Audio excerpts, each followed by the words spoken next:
Yeah. Okay. Good morning, everyone. Alright, I think we can get started now. My name is Muhammad Aiman bin Syamsali and I will be chairing today's meeting. First of all, thank you everyone for being here. So just to set the context, we're here today as the task force of the Student Innovation Unit, and our main agenda is to evaluate the pitching presentation for Group B, who present under the theme of healthier lifestyle and workplace wellness. What we're going to do is each of us will share our evaluation of one picture from Group B, covering the problem they identified, the solution they propose, and also whether we think it's strong enough to be recommended. So after everyone has shared, we will discuss and decide together which solution or combination of solution is the best fit. As few reminder before we start, let's keep it professional and also listen to each group and feel free to respond to what others share during the discussion. So, all right, with that, let's go into it. So, I will pass the floor to our first speaker, Haziq. So, please go ahead. Thank you, Chairperson. Now, I would like to evaluate the person of my choosing, which is Anissa Fazli. And she made a point about a greenhouse effect proposal. Well, the main problem identified is that co-workers and workers and employees spend most of their time in indoors environment with poor ventilation, artificial lighting, and limited exposure to nature.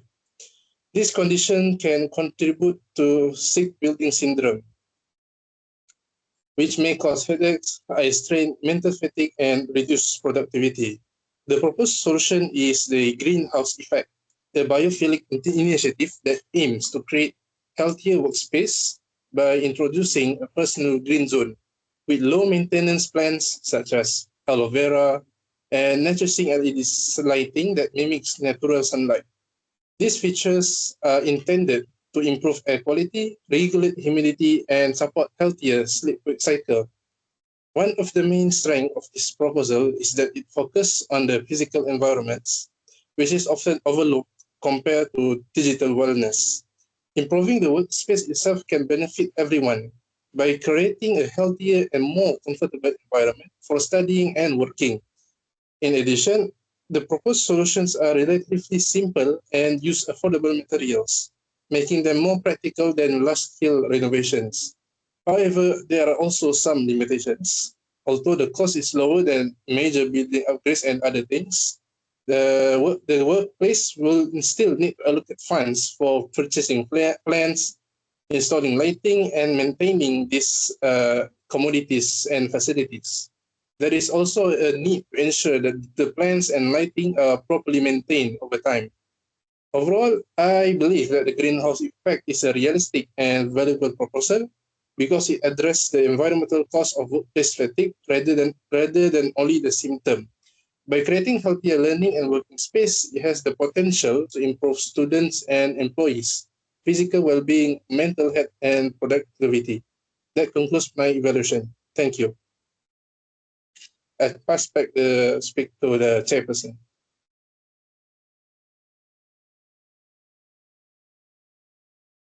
Okay, thank you, Haziq. Good evening, everyone. My name is Hazmi, and I will be sharing my evaluation of the pitch by Anis.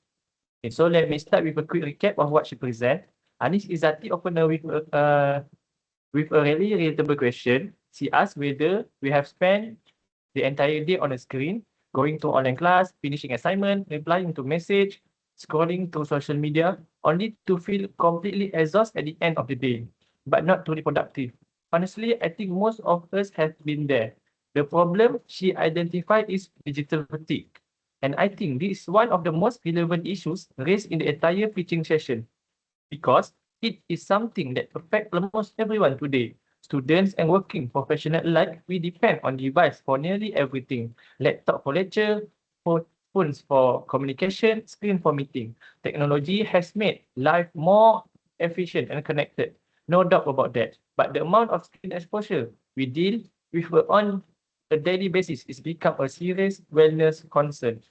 What I found particularly insight about her pitch was the complication she highlighted. Digital fatigue is often ignored precisely because screen use has become so normalized. Most people don't even recognize the problem until the symptoms start showing up. Things like eye strain, persistent headache, poor posture, reduced concentration, and just general mental exhaustion. To address this, she proposed the Focus and Reset application, a digital fatigue management tool designed to help users build healthier screen habits. And I want to emphasize, this is not simply another screen time tracker.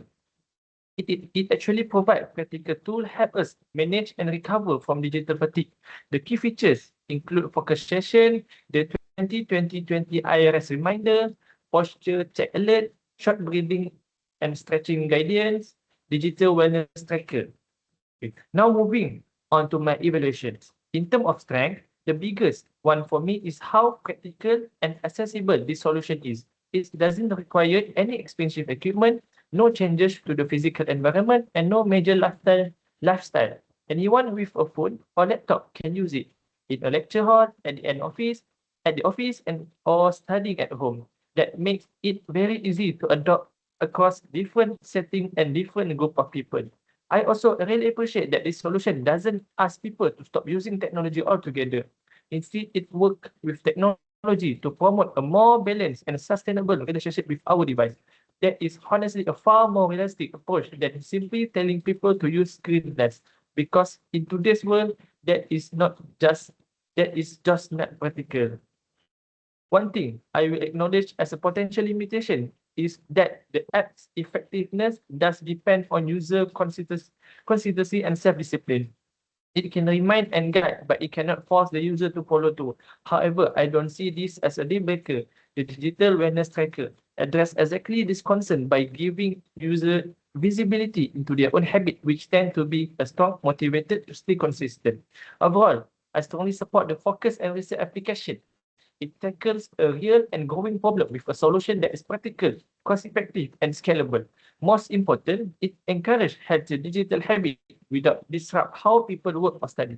And I think that is exactly the kind of solution our task force should be recommend. Thank you, and I will pass this to Afi.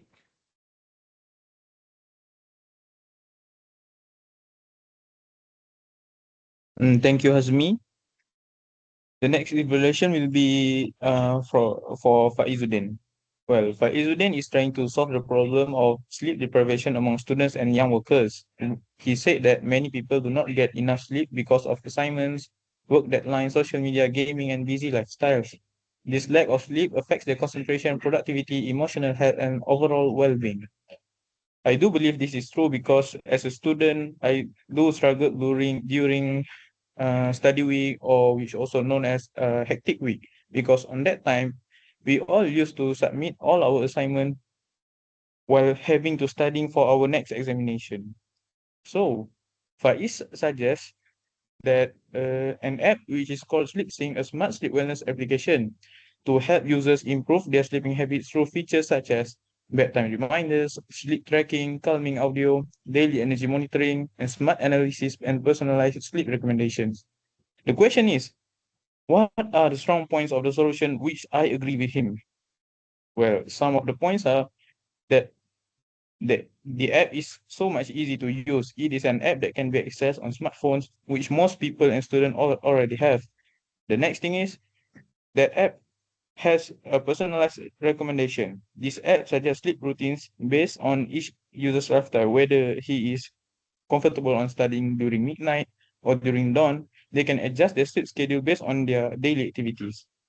And the third point is, Faiz stated that this app can encourage our gradual improvement, which users are not forced to change their habits suddenly. And the next thing is, this app promotes better health and productivity. Better sleep can improve focus, mood, and performances. And finally, this app, which I believe will be useful for students because it provides multiple helpful features such as reminders, tracking, and calming audio, so that it can support our healthy sleep habits. Now, moving on to the points that I quite disagree with him, which is the app of sleep syncs depends on the user's commitment. The app only works if users are willing to follow its recommendation, which I believe if the user is not committed to to do healthy habits, their sleep schedule will not be improved. And the second thing is this app cannot solve external problems. It cannot reduce assignments, workload, or personal stress that may cause sleep deprivation. And the third thing is this app requires smartphone access. People without smartphones or internet access may not benefit from it. And the fourth point is it it it comes to my concern, which is data privacy. Users may worry about sharing personal sleep and lifestyle information and onto the application which they are not so sure about their privacy. And finally, all the users may lose their effectiveness over the time because some users might ignore notification and reminders after a while. It, it is true because as a student, I have been too busy and I cannot use my phone too much while I'm doing my work. And finally, can this idea be realistically implemented? Well, I do believe this idea is realistically implemented, can be realistically implemented. It is because the technology already exists because many health and fitness apps use sleep tracking and personalized recommendations, and smartphones and wearable are widely used for workers. Regarding on the features mentioned, such as reminders and sleep monitoring are technically feasible and affordable to develop. There is also a growing awareness of mental health and well-being, so many people may be interested in using such an app. However, its success depends on users' motivation and consistent use. Sleep habits, but it cannot force them to. Overall, in my conclusion, sleep sync is a practical and realistic solution to help reduce sleep deprivation, although its effectiveness depends largely on users to follow the app's recommendation. Thank you.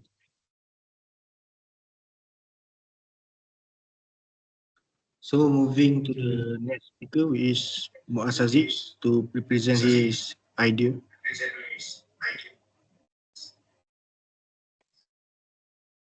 Thank you, Chairperson. I would like to evaluate the proposal presented by Speaker 6, which is Azri. The Speaker 6 talk about employees and students keeping their breaks during working or studying hours. In my opinion, Azri raised a very relevant issue because many people today believe that working non-stop means they are being productive. However, this mindset can actually be harmful. When people continue working for long hours, mindset can actually be harmful when people introduce with experience and stress, headache, burnout, mental exhaustion, and reduced focus. So I agree that this is an important problem because it affects both individual well-being and overall performance.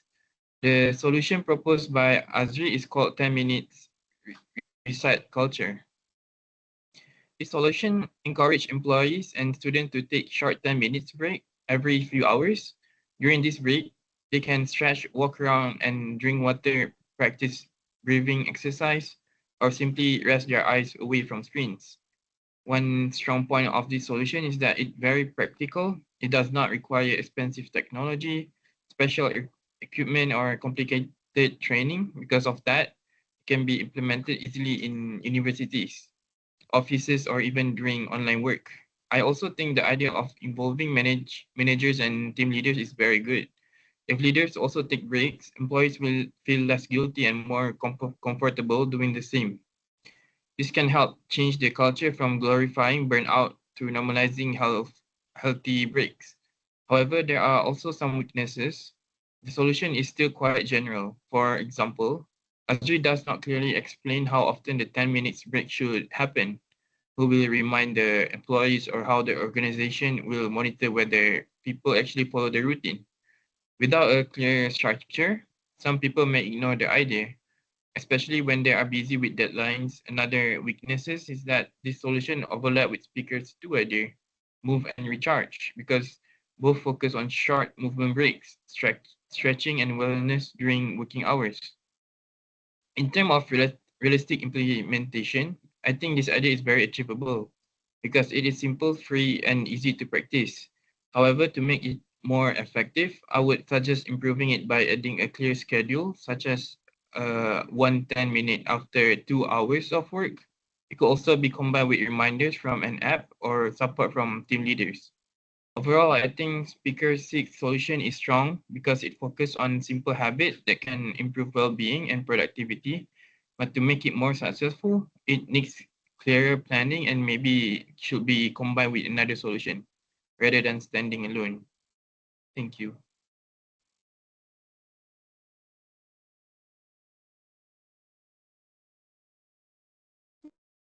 Okay, thank you to Muaz for very good presentation. So I'll be moving to my opinion about 1K yen evolution. So evolution of the pitch by 1K yen from Group B. So to be recap, 1K yen opened her pitch by raising something that I think is worth reflecting on. She suggests that in our continuous pursuit of academic achievement and professional progression, we may be gradually overlooking something fundamental, which is our heart.